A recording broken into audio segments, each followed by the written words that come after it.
It's July 17th, 2021. 1 year into the pandemic and the shuttering of the NBA, and we're back for some good finals basketball in the desert between the Phoenix Suns and Milwaukee Bucks. This guy just grabbed a rebound to try and tie things up, or hit a game winner. Either way, he'd be a hero, getting the Suns up 3-2. And this guy is looking for a path towards redemption. If he can stop this shot from going up, he'd be the hero, especially to this guy who is hell-bent on winning. How he got to this do-or-die moment being decided by 3 players desperate to step up needs a rewind.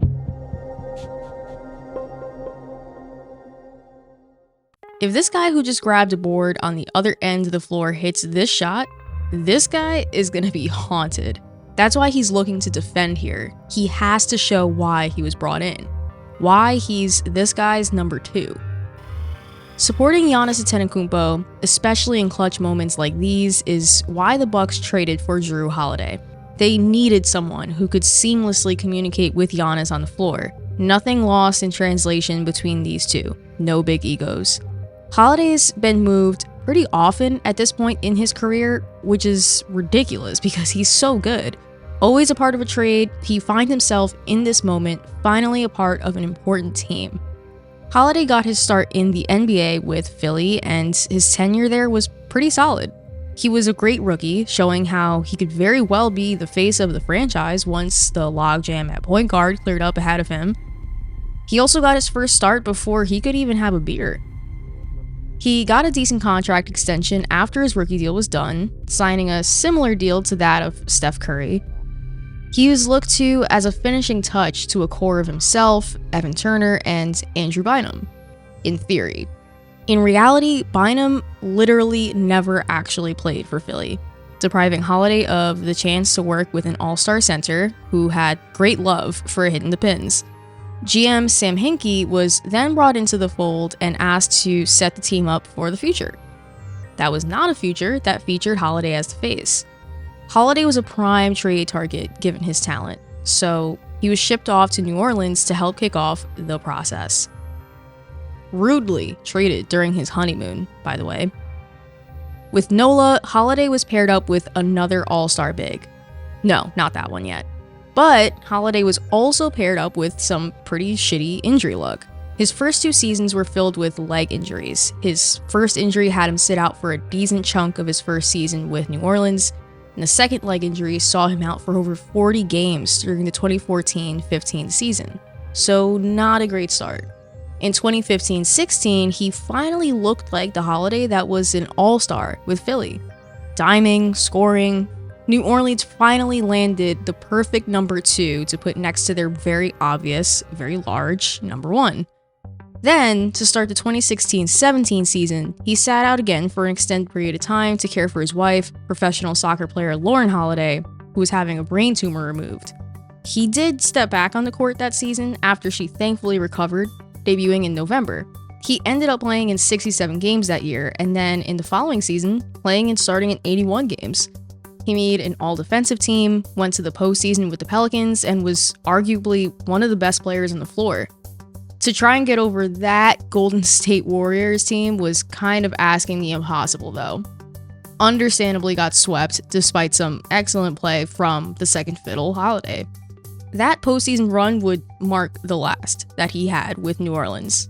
Another star big aligned with him did not pan out, but for dissimilar reasons to Bynum. So Holiday was once again shipped off, victim to another team looking to just start over.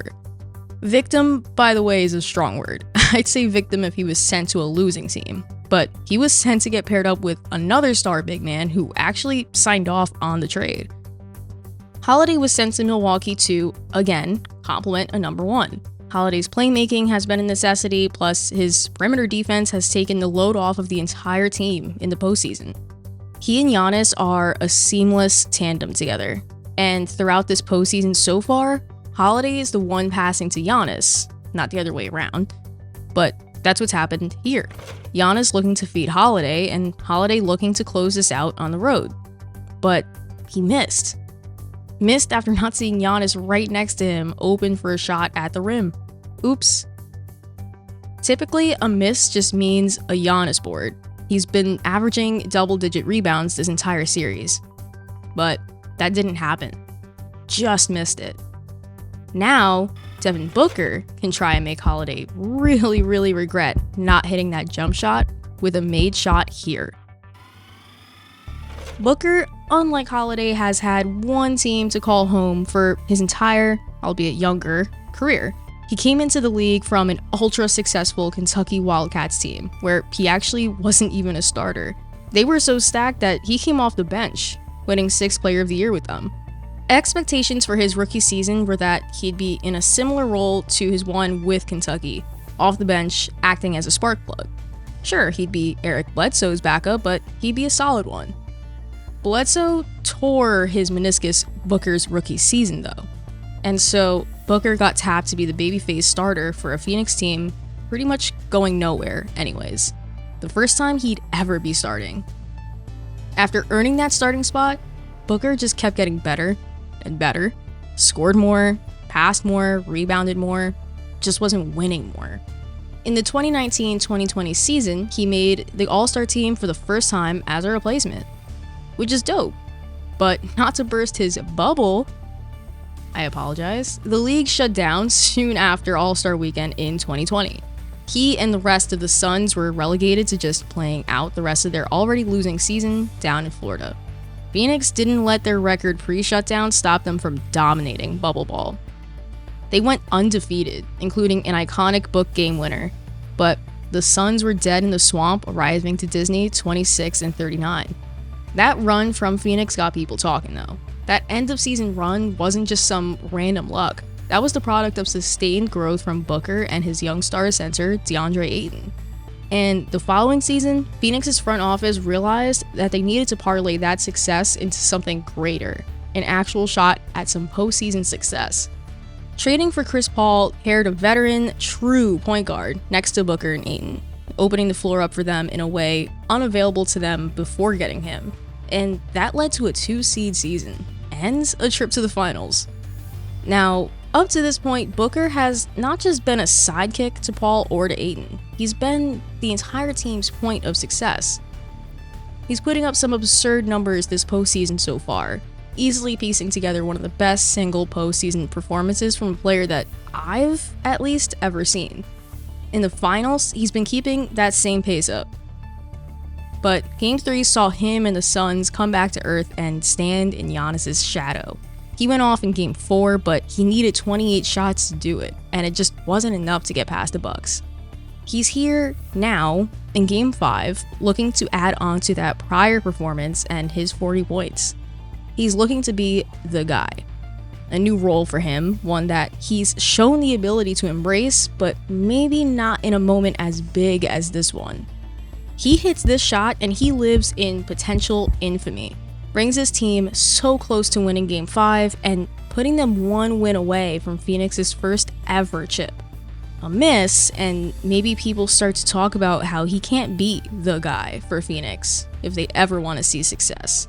An indisputable guy on the floor right now, about to do everything in his power to stop this shot from hitting or ending up in a Suns player's hands, is Giannis. We know about Giannis already. We know he's the Greek freak, the great hope for the Milwaukee Bucks. We know that this series means a legitimizing of Milwaukee's draft logic from back in 2013, taking some skinny Greek kid with their 15th pick. And we know that Giannis already has 2 MVPs to prop himself up with, although he refuses to. What we may not really be thinking about is how close he had already gotten to winning it all. Giannis was part of a Bucks team that staged a powerful walkout during the bubble after police shot Jacob Blake in Kenosha, Wisconsin. Antetokounmpo had already expressed how difficult he knew it'd be to win it all in this environment, isolated from everyone. And now he was a part of a major action that was so much greater than looking to win a chip in the NBA. When they finally did return to basketball, they got past the Orlando Magic and headed for a collision course with the Miami Heat. Miami was not the top seed entering the bubble. Milwaukee was. You wouldn't know that from how this series shook out. The Heat exposed Giannis's really janky jump shot in the bubble, and Giannis, being his own worst enemy in the series, got hurt in Game 3 going up for a dunk. The Heat, much like Florida Gators do, I think, smelled the blood in the water, and they took down Milwaukee with Giannis on the sideline. This was Milwaukee's shot, and they collapsed. Because of that loss, we're maybe not considering how he could have walked away from the Bucks altogether. He was up for an extension after the bubble, but after such a disappointing and difficult postseason, would he even want to stick around? It got to the point where fans were stuck trying to convince themselves that there's absolutely no way a kind-hearted, silly, non-bright light-craving superstar like Giannis would even think about leaving Milwaukee. When Giannis got drafted to Milwaukee, he was not expected to be the guy right away. Not in the slightest. Just like Booker wasn't. Just like Drew wasn't. But that's who Giannis became, through work ethic and through a ridiculous amount of growth, both physically and as a leader. And after that really bad bubble performance, which we can absolutely chalk up to him playing with a bad ankle, he was ready to run it back.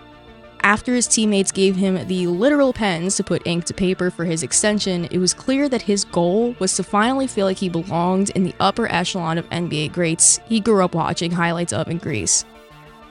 And this series has given him the perfect opportunity to prove a lot.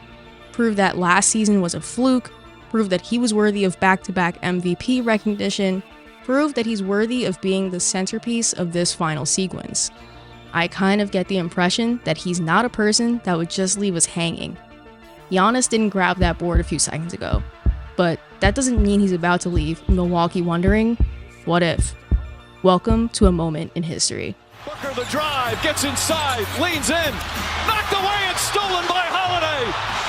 Phoenix has to foul, and a pinnacle ball throws it down. And a foul. Giannis on the alley-oop. What a turnaround!